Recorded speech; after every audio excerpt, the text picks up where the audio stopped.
میرے دوستو، اللہ رب العزت نے مسلمانوں پر زکوٰۃ کو فرض کیا ہے، اور ان مسلمانوں پر جو صاحب نصاب ہوں، جو شریعت میں مالدار سمجھے جاتے ہوں.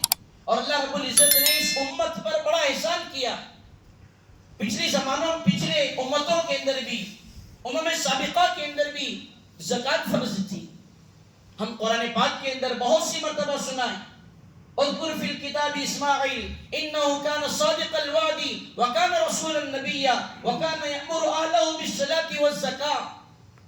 حضرت اسماعیل علیہ السلام کے بارے میں اللہ نے قرآن پاک کے اندر فرمایا کہ میرے پیغمبر ہیں، مگر یہ اپنی امت کو وکان یأمر اہلہ بالصلاۃ والزکاۃ، نماز کا بھی حکم دے رہے ہیں اور زکوٰۃ کا بھی حکم دے رہے ہیں.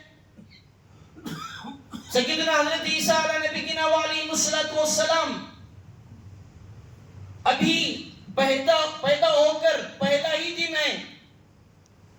یا اخت ہارون ما کان ابوک امرأ سوء وما کانت امک بغیہ، اے ہارون کی بہن، یہ کیا ہو گیا کہ تمہاری ماں بھی نیک تھی، تمہارا باپ بھی نیک تھا، تم نے یہ کیا کر دیا؟ جب انہوں نے حضرت عیسیٰ علیہ السلام کو لے کر قوم کے پاس پہنچی تو قوم نے ان پر الزامات لگانا شروع کر دیا.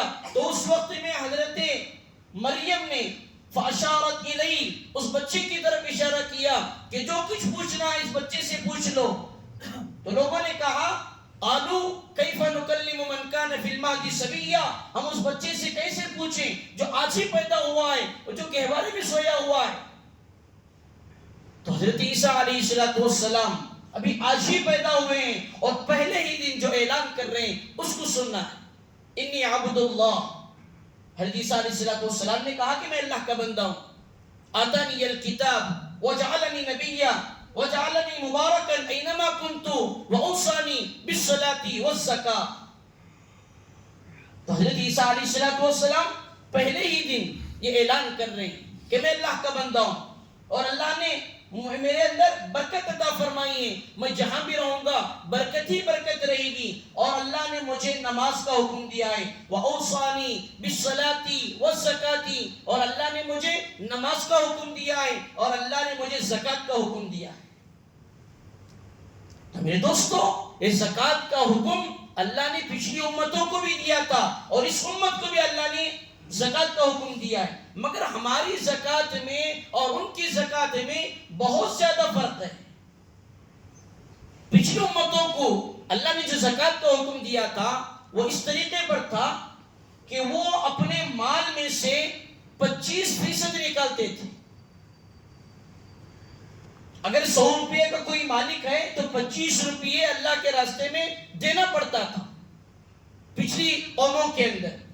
اور ان کی زکوٰۃ کا طریقہ یہ تھا، ادائیگی کا طریقہ یہ تھا کہ وہ کسی پہاڑ پر جا کر اپنی زکوٰۃ کو رکھ دیتے تھے اور رکھ کر اللہ کے دربار میں ہاتھ اٹھا کر دعائیں کیا کرتے تھے کہ اللہ ہماری زکوٰۃ کو قبول فرما، اللہ ہماری زکوٰۃ کو قبول فرما. آسمان سے آگ آتی اور اس مال کو جلا کر راکھ کر دیتی تو اس بات کی علامت تھی کہ ان کی زکوٰۃ قبول ہوئی.